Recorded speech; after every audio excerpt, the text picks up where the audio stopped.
કૃષ્ણ મિત્રો, મહાલક્ષ્મી કૃષ્ણ કીર્તનમાં આપનું સ્વાગત છે।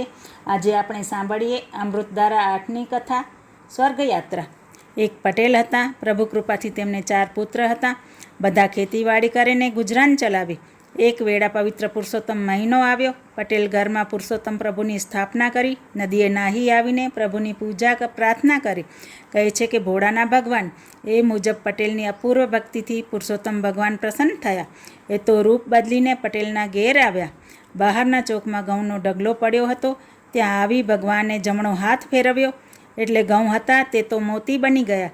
પટેલે આ જોયું અને તેના મનમાં થયું કે જરૂર પ્રભુ પધાર્યા છે।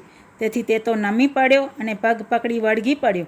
ભગવાને ઊભો કરી કહ્યું, હે ભક્ત, તારે વૈકુંઠ જવું હોય તો ચાલ મારી સાથે, જીવતે જીવત સ્વર્ગના દર્શન કરી લે।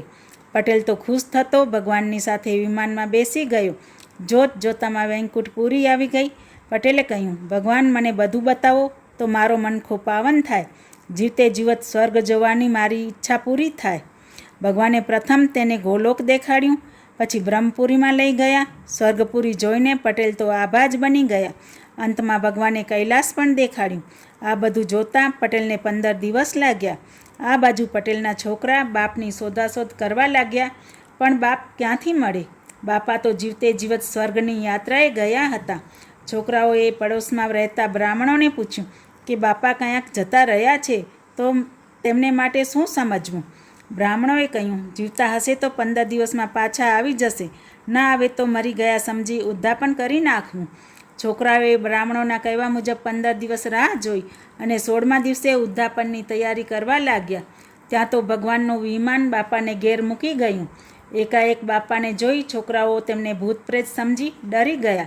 તેઓ બ્રાહ્મણોને બોલાવી લાવ્યા અને કહ્યું, આ બાપા છે કે તેમનું ભૂત છે? ત્યાં તો પટેલ બોલી ઉઠ્યા, હું વળી ક્યાં મરી ગયો છું કે તમે મને ભૂત સમજી બેઠા?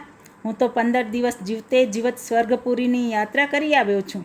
ભગવાન જાતે પધારી ત્યાં લઈ ગયા હતા। બ્રાહ્મણોને ગળે આવી વાત કેમ ઉતરે?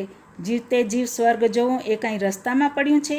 પરંતુ પટેલ ભોળા હતા, તેમજ ધાર્મિક વિચારના હતા, તેથી વાત સાચી પણ હોય એમ માની બ્રાહ્મણો બોલ્યા, પટેલ, તમે અમને બધાને સ્વર્ગ દેખાડો તો તમારી વાત સાચી, નહીંતર તમે મરી ગયા છો એમ જાણી તમારું ઉદ્ધાપન કરીશું।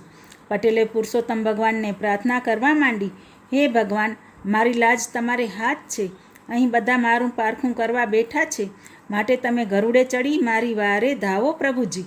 પ્રભુજીએ પટેલનો પોકાર સાંભળ્યો અને ગરુડે ચડીને પટેલના ઘેર આવ્યા।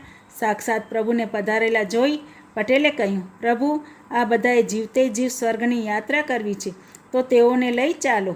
ભગવાન હસીને બોલ્યા, જેની કરણી સારી હશે તેને સ્વર્ગની યાત્રા થશે। આમ કહી ભગવાને ગરુડને જમીનથી થોડોક અદ્ધર રોકી રાખી પટેલને કહ્યું, ભક્ત, તમે ગરુડના પગ પકડી રાખો અને તમારા પગ બીજો પકડે। જેમ જેમ ગરુડ અધર થતું જાય તેમ તેમ એકમેકના પગ પકડીને લટકતા જજો। આવી રીતે ઉડીને બધા સ્વર્ગમાં આવી જશો।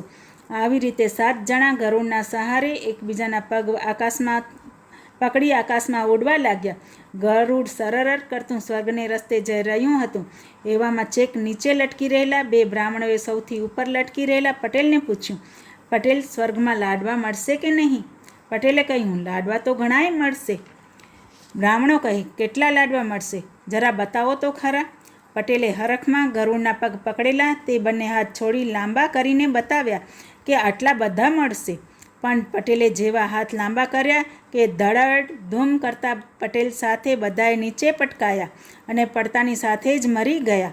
પુણ્યના પ્રતાપે પટેલ એક જીવતા રહ્યા હતા। બધાને મરેલા જોઈ પટેલે આક્રંદ કરવા માંડ્યું, હે પ્રભુ, આ તો મારે હાથે બ્રહ્મહત્યા થઈ કહેવાય, માટે તેઓને જીવતા કરો, નહીંતર મારા માથે બ્રહ્મહત્યાનું પાપ લાગશે।